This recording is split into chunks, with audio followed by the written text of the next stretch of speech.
সারা কাল যে বেনজির মনে করেন যে অন্যকে গ্রেপ্তারের জন্য তৎপর চালাইছে, অনেক মায়ের বুক খালি করছে। মনে করেন যে 5ই মে শাপলা চত্বরে শত শত নিরীহ হেফাজত কর্মীকে হত্যার মূল মদতদাতা ছিল এই বেনজির। সেই বেনজির ব্যাংকের টাকা লোপাট করে, অর্থ লোপাট করে, বড় বড় ফ্ল্যাট কিনে ব্যাংক ব্যালেন্স করে, মানে চাকরির সুবাদে যারা জনগণের নিরাপত্তা দেবে তারা জনগণের অর্থ লোপাট করে আত্মসাৎ করে মনে করেন যে ফুঙ্গা করে ফেলাইছে। ঠিক আছে, এখন সেই বেনজির গ্রেপ্তার হবে হবে মানে সেই বেনজির গ্রেপ্তার হবে, এমনটা বলছেন আওয়ামী লীগের সাধারণ সম্পাদক ওবায়দুল কাদের। আসল কথা কই, কাজ পরেই করি।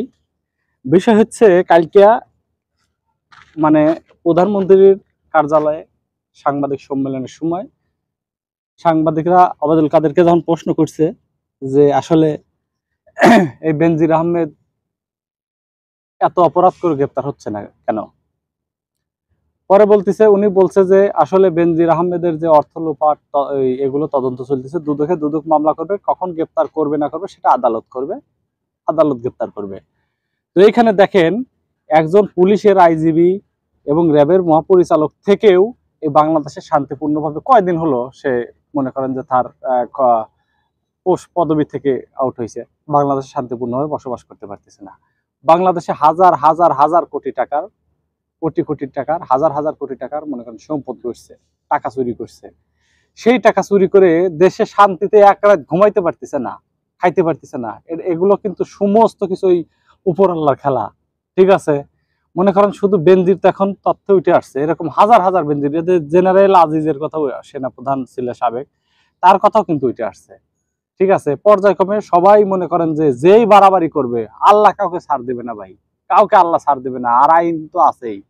ঠিক আছে, এখন সেই বেনজির গ্রেপ্তারের সম্মুখীন হবে খুব শীঘ্রই, সেটা ওবায়দুল কাদের কালকে সুস্পষ্ট বলে দিছে। আইনের গতিতে চলবে, কোর্ট কখন গ্রেপ্তারি পরোয়ানা জারি করবে, কখন তাকে গ্রেপ্তার করবে সেটা আদালত জানে।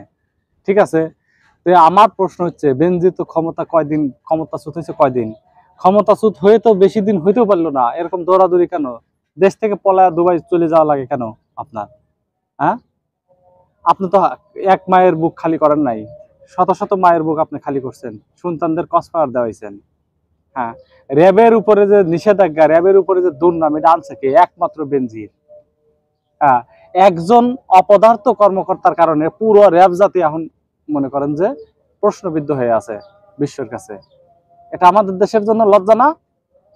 এরকম একটা বেনজিরও আর আমাদের দেশে চাই না। প্রত্যেকটা সেক্টরে আমি পরিষ্কার দেশ ও জনগণের স্বার্থে কাজ করবে এমন ব্যক্তি চাই, আশা ব্যক্ত করি।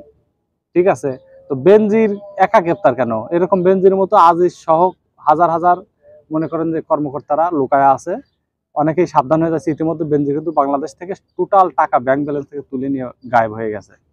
ঠিক আছে, তো আমার চ্যানেলে সবসময় সত্য তথ্য, অথেন্টিক রিয়েল তথ্যের ভিত্তিতে ভিডিও নির্মাণ করে আপনারা অবশ্যই একটি লাইক, একটি কমেন্টস করবেন, পাশে থাকা বেল আইকনটি চাপ করে সাবস্ক্রাইব করবেন চ্যানেলটি।